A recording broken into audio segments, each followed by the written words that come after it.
A couple weeks ago, Notre Dame took on USC, and they ended up winning 34-24 behind 228 rushing yards and a great performance by Jeremiah Love.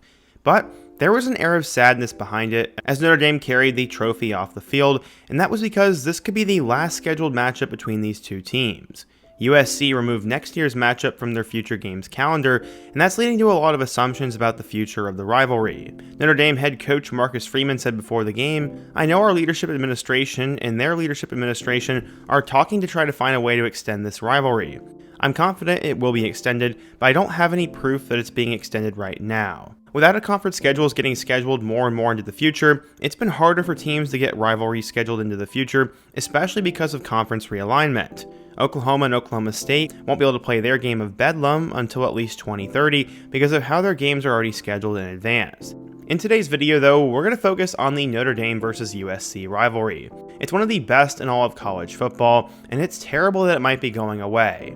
In today's video, we're going to talk about the history of the rivalry, some of the best moments, why it's going away, and what could be done to fix this. But before we get started, if you're a big fan of college football, be sure to subscribe to the channel, leave a like if you want to support today's video, and let me know what player, team, topic, or situation I can cover next. Now let's go ahead and get started and talk about this travesty. Okay, so conference realignment is also to blame for the end of this rivalry, as Notre Dame's administration seems pretty confident the game can be extended, but it won't be played for at least a little bit. Notre Dame's AD said last summer, quote, "We make no secret about it. We want to play USC every year. I think it'd be a horrible thing if we don't, and I think it'd be bad for us. I think it'd be bad for college football, and USC knows that. Whether it's the beginning of the year, the end of the year, the middle of the year, we want to keep this series going, and whether it's working on a neutral site every once in a while, we just want to keep it going." But later this year, it was revealed that USC's proposal to keep the game only extended it for 2 seasons, and the Trojans' athletic department blamed the harsh travel requirements of being in the Big Ten as the largest reason why. A lot of people might not know about this game unless they're big fans of college football, but it's a huge rivalry game in the college sports world. The game was first played all the way back in 1926, after USC was looking to find a nationally prominent opponent to play. Back then, it was harder for teams to play other teams across the country because travel typically took days instead of just a little bit because airplane travel was not common.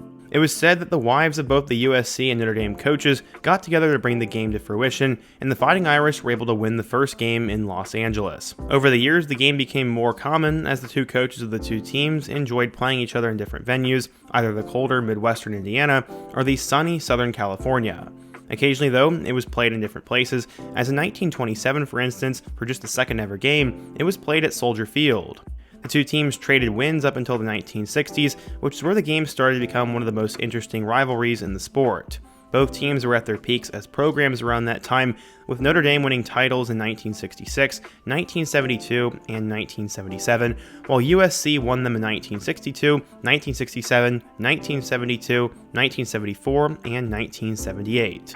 A 3-point loss to USC in 1964 ended Notre Dame's shot at a national title that year. The 50s also brought the creation of the Rivalries Trophy, as it's an Irish club, and it was first used as the trophy back in 1952 to commemorate the 25-year anniversary of the game. It was created by Notre Dame alumni in Los Angeles, who said, quote, "It will serve to symbolize in part the high tradition, the keen rivalry, and above all, the sincere respect which these two great universities have for each other." The 80s brought up Notre Dame's decade of dominance, as the fans call it, where they won every game from 1983 through 1996.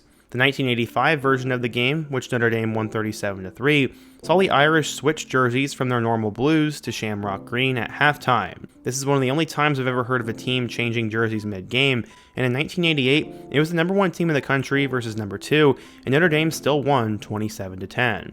The 80s decade of dominance was met with Trojan dominance until it turned into the 1990s and 2000s, especially during the Pete Carroll years with players like Reggie Bush absolutely dominating them. From 2002 to 2009, Notre Dame lost to USC 8 straight times. It wasn't until 2010, when Notre Dame won 20-16, that the streak was finally broken. For the last years, Notre Dame has been the dominant team in the rivalry, at least since 2017. The winner of the game has always been ranked in the top 25 since then, and Lincoln Riley's team has just not been able to beat them recently, except for in 2022, when they won 38-27.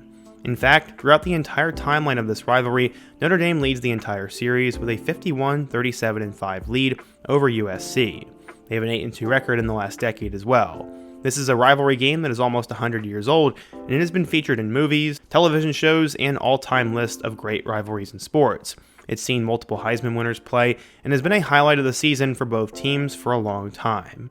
So why is this all in question? There was a scuffle a few weeks ago in the game between the two teams, so there's definitely still sore feelings between the two schools, and the rivalry is alive. But since Notre Dame is an independent and isn't in the Big Ten, the only way the game can be played is as a non-conference matchup. Their independence makes it a little easier to schedule the game since it can be anywhere in the season and not just at the beginning or the end, but even Notre Dame has to fill out their entire schedule as an independent. They needed to have the future of this game settled a while ago, and since it isn't scheduled for the future right now, that leaves some doubt on whether or not it will continue. Notre Dame's place in college sports is unique past the point of them being independent though. They have a media deal with NBC Sports despite being independent, and a few of their games are broadcasted on Peacock, which is NBC's streaming service. NBC has a lot of pull in when and where Notre Dame plays their football games, and the early part of Notre Dame's schedule for next year is already filled.